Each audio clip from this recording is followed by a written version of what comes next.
Rio 2016 irudi gogoangarri asko utzi dizkigu honezkero, espero ziren izarrek dizdire egin dute, eta urte luzez apurtu ezinak ziruditen errekorrak hautsi egin dira.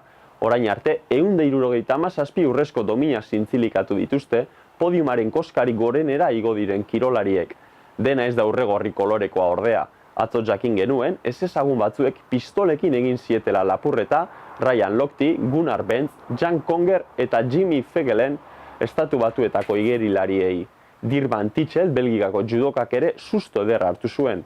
Bere lagunari mugikorra lapurtu zion ez ezagun batek, eta Van Tichelt korrik abiatu zen lapurra harrapatu nahian. Ordu gutxira argazki bat igo zuen sare sozialetara, begi bat handituta zuela. Korrika zioala beste lapur batek aurpegian jo zuen atleta belgikarra. Asko hitz egin da Rioko segurtasun ezaz, bai eta herrialdeak bizi duen krisi politikoaz. Olinpiar Jokoen irekiera ekitaldean ikusi zen giroa gaiztotuta dagoela. Michel Temer jarduneko presidentea txistuk hartu zutenean. Haren aurkako protestak ugariak izan dira, estadio barruan zein kanpoan. Nonahi ikusi zitezkeen Fora Temer zioten kartelak. Ariketa kartelak erakustea debekatu zituzten arte. Egoera politikoa gertutik ezagutzeko, berri egunkariko Adrian García kazetariarekin izan gara. Gertutik jarraitu du Dilma Rousseff presidente ohiaren kargua betze prozesua. Lehendabizi, kirolari helduko diogu eta eguneko protagonistekin.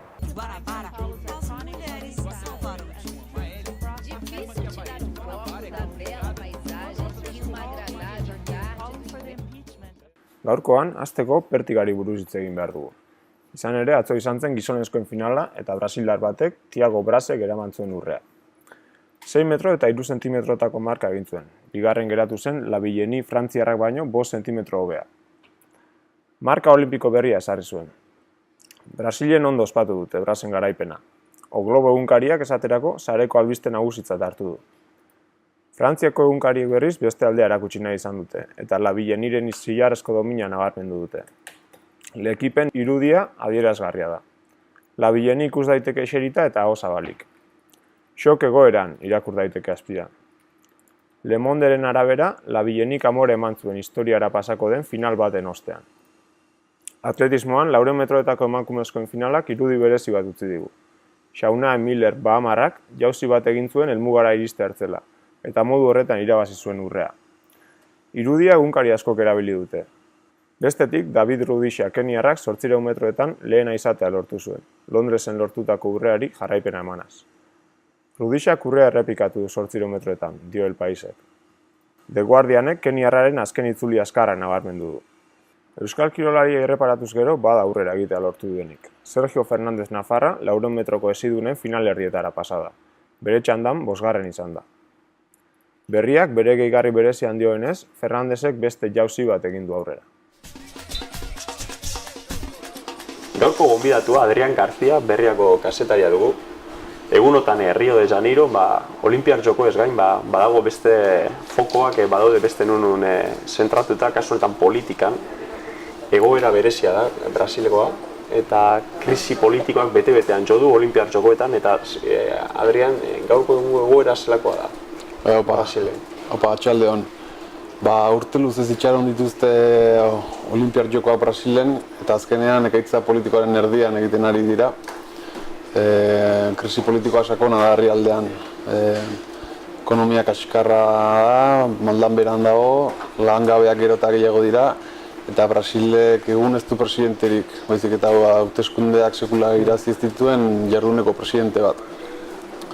Kontua azken 13 urtetan PT langileen alderdiak agindu duela Brasilen, eta lorpen sozialikaragarriak egin ditu.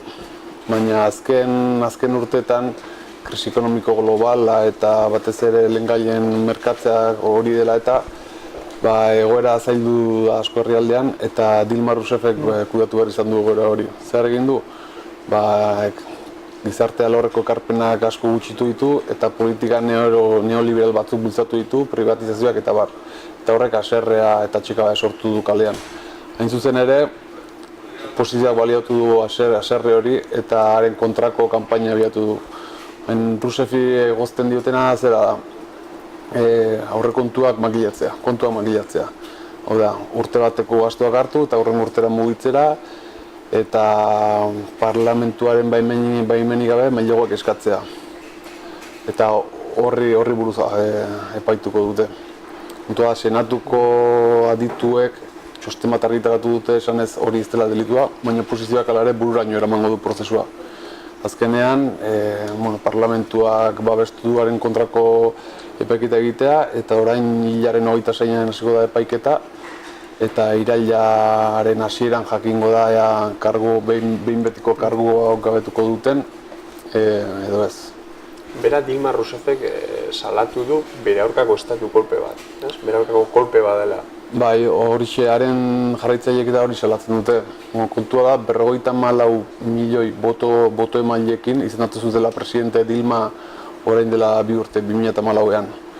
Eta orain, senatuko 54 diputatuk, 81 diputatu ditu senatuak, 54 diputatuk haren kontrako bazpena onartzen badute, kargua bete egingo dutela, eta 2019 urterate Michel Temer izango dela presidentea, hauteskunderik irabazi gabe. Hor zerikusi handia du Brasilgo parlamentuaren atomizazioak eta diputatu bakoitzaren interes pertsonalek. Zeren egia da, ustelkeria auziek mina handi egin diote Dilma Roussefi, Petrobras auzian daude PT langileen alderdiko zuzendaritzako kide nabarmen asko, baina ustelkeria parlamentu osoan zabalduta dago. Eta adibidez, Eduardo Cunha da zen Brasilgo parlamentuaren presidentea eta hark bultzatua da Dilma Rousseffen aurkako prozesu politikoa. Bera dago inputatuta hainbat auzi politikotan eta epaileak orain kargua betu egin du. Ja ez da gehiago Brasilgo parlamentuaren presidentea. Eta bera bezala diputatuen ia erdiak edo izan dute edo izan dira auzipetuak edo auzipetuak daude ustelkeriei lotuta. Eta orain dela gutxi, prentsak filtrazio batzuk argitaratu zituen poliziak eginak, bi diputaturen arteko elkarrizketa da, eta bertan biek esaten zuten Dilma Rousseffen aurka bozkatzea zela ustelkerien aurkako ikerketak geldiarazteko modu bakarra. Eta kasu honetan, krisi politiko horrek eraginik izango du Olinpiar Jokoetan, eraginik izan du ja dagoeneko? Bai, batez ere irekira ekitaldian Michel Temerren onarpen maila oso baxua da, 1,4 inguruko azken inkristen arabera. Kontua berak hori badaki, eta irekira ekitaldian saiatu zen ez gehiagin nabarmentzen. Oso diskurtso emotxe egin zuen, baina hala ere ezin izan zituen saiestu haren aurkako txistuak eta oihuak. Orain ere iragarri du itxiera ekitaldira ez dela joango, segurazki estutasun edo pasarte hori saiesteko. Kontua da, Michel Temerrek nahi duela lehenbaien jarduneko presidente izateari guztia presidente bilakatzeko. Iraila hasieran du G20ko bilera bat, eta ja bilera hortara presidente bezala joan nahi du. Olinpiar Jokoetara presidente bezala joan nahi zuen, baina ez du lortu, zeren ez du nahiko azkartu prozesua. Gero bestalde, Rousseffek eta Lula presidente horiek erabaki dute Olinpiar Jokoetan ez agertzea. Irekira ekitaldian ez ziren egon, eta ziurrenik ez dira itxira ekitaldian egongo. Pentsatu dut ez dutela nahi Temerren ondoan agertzea, bestela zilegitasuna emango ziotelako edo. Eta gero beste kontu interesgarri bat, polemika handia piztu duena, Michel Temerren aurkako oihuak eta protestak debekatu ditu Olinpiar Jokoetako komiteak. Argudiatuz horiek borrotuak sustatzen duten mezuak direla eta horiek debekatuta daudela. Hala ere, horrek ere askotan kontrako eragina izan dezake, zeren ikusle batzuek grabatu dituzten nola kanporatzen dituzten Temerren aurkako protestariak eta bideoiek erru zabaldu dira, sare sozialetan. Orduan, debeku horrek agian kontrako eragina izan dezake. Bai, lehenago ikusi ditu olako irudizak eta kargua betze prozesu horren ostean zer gerta daiteke edo ez dakite emaitza espero da, adituek asko esaten dute ematen dute Rousseff hori kargua betu ingo dutela, ezta? Bai, hala da. Ia ditu guztiak eta bat datoz eta oso zail ikusten dute denek Rousseffek karguari eustea. Gertatzekotan hori, Michel Temer izango da presidente 2019 arte, 2018 urte amaieran egin dituzta dira egitekoak hauteskundeak. Eta hori gertatzekotan, ezkerreko sektoreak salatu du azken urtetan Dilma Rousseffek eskuinera bira egin duela Temer presidente izatean, bira hori askoz ere muturreragoa izango da. Dagoeneko onartu ditu neurri batzuk kongresuan, baina Olinpiar Jokoak bukatzean eta behin-behineko egoera hori amaitzean onartuko ditu gainerakoak. Eta murrizketa asko datoz, osasun arloan, hezkuntza arloan, langile eskubideen murrizketetan, gizarte mugimenduak zelatu dute kriminalizatzeko prozesu bat abiatuko duela Temerrek haien aurka. Gero ere, bada esanguratsua Temerren gobernuaren osaera.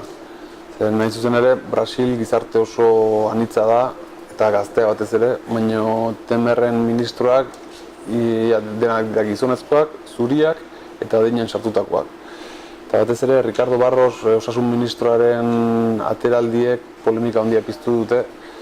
Asko bota ditu, baina horien artean, bat da, esan duela, gizonezkoek emakumezko baino gehiago lan egiten dutela eta beraz medikutara gutxiago joten dela. Ikusita zeintzuk diren Temerren ministroak eta antzeman daiteke zein motatako politikak edo egingo dituen. Hala ere, eta Temerrek ere jendaurrean esan du, 2008an, ez dituela aukituko Lularen garaian aurrera atera ziren gizarte laguntza horiek, ikur batzuk dira Brasilen gizarte laguntza horiek, eta berak esan du ez dituela aukituko. Hori nire ustez ez dakit hori egitea suizidio politikoa litzateke, iaia. Eta gero amaitzeko, nazioartean sumatu daiteke, agian Latinoamerikako integrazio prozesu hori moteldu egingo duela Brasilek, ez duela joko Venezuela eta integrazio horretara saihestu egingo duela, eta kontrara Argentinarekin lotura gehiago izan ditzakela edo estatu batuekin adibidez. Mila esker, Adrian, elkarrizketa honengatik, eta espero dugu gure ikusentzulentzat ere ziurraski oso interesgarri izan dira zure azalpenak, pixkat herri hon asko hitz egiten delako kirolaz aparte politikaz. Eta besterik gabe gaurko gonbidatu agurtuko dugu, eta mila esker berriz, Adrian. Eskerrik asko agur bai.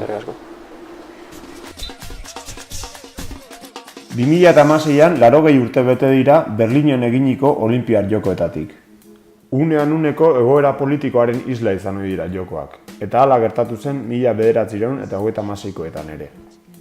1931an erabaki zuen Nazioarteko Olinpiar Batzordeak 1936ko jokoen antolaketa Berlinen esku uztea. Lehen Mundu Gerraz geroztik Alemaniari ezarritako bakartzea apurtuz. 2 urte geroago ordea, Adolf Hitler eta Alderdi Nazional Sozialista heldu ziren boterera. Besteak beste, arraza arioaren gorazarrea eta gutxiengo ugariren jasarpen gogorra eginez. Boikot mehatxuak izan ziren, baina aurreko edizioetan baino herrialde gehiago hartu zuten parte azkenean. Hitlerrek erregimen naziaren propagandarako tresnatzat erabili zituen jokoak, eta judutarren aurkako jasarpena lausotu egin zen bi astez. Testuinguru horretan, arraza arioaren nagusitasunari buruzko teoriak ezerezean utzi zituen jokoetako protagonista izan zen Jesse Owens atleta beltzak. Hura izan zen Berlingo jokoetan urrezko domina gehien lortu zituen kirolaria. 100 metroetan, 200 metroetan, 100 metroko erreleboetan eta saltoan irabazita.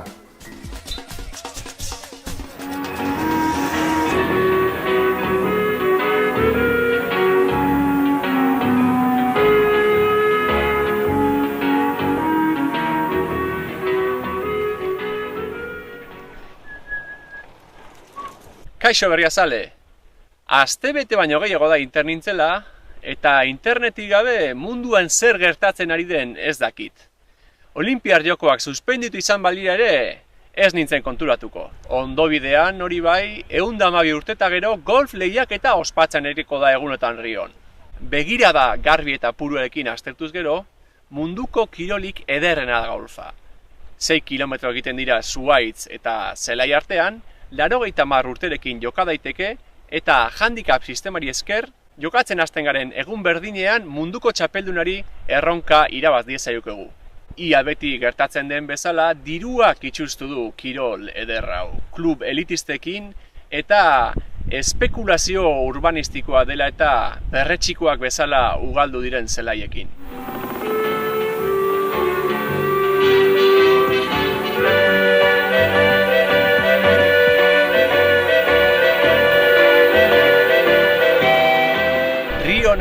distira faltako zaio golf lehiaketari. Izar gehienek parte hartzari uko egin diote zika dela eta hori ere aitzaki ofiziala da. Golf txapelketa tradizionalak udan ospatzen dira eta horiek Olinpiar Jokoek baino askoz dirupoltza interesgarriago dituzte. Desorduan iritsi dira Olimpiadak izar gehienentzat. Mist, jetzt sind mir die 2000 Pfund durch die Lappen gegangen und die sind auch noch rechtzeitig angekommen. Doch, ruhig Blut. Mit Geduld und einer Schnur fängt man jeden Fisch. Ezorduan iritsi dena atzetik segika dudan sikarioaren erasoa izan da. Azken geldialdian gurpila zulatu diatela konturatu naiz, eta ziur nago bera izan dela. Konpondu dut ordea eta banoa berriz Göteborg galdera. Aio Berriazale!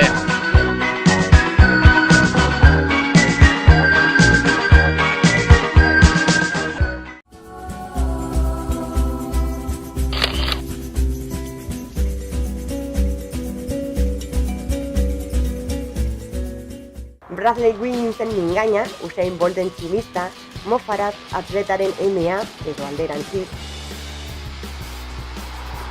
Zi handia da Gorrion, ea nork egingo duen keinurik divertigarriena. Pisu jasotzaileak ez dira hain famatuak, baina erakutsi dute behin da berriz umorea eta ritmoa ez zaiela falta. Bideo honen protagonista Nihat Ramijov da, pisu jasotzaile kazajastandarra. Horrela ospatu zuen bere urrezko domina. Ander, badakizu zer Kiribatiri buruz? Kiribaser? Kiribati. Ni ere ezer gutxi, baina badakit behintzat hango pisu jasotzaileak dantzarako trebezia berezia dutela.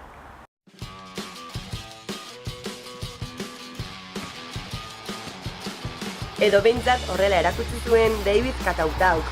Ez zuen irabazin, zigarrin postuan gelditu zen 105 kilotako kategorian. Baina zen bat ere gaizki hartu, ikusi bere dantza.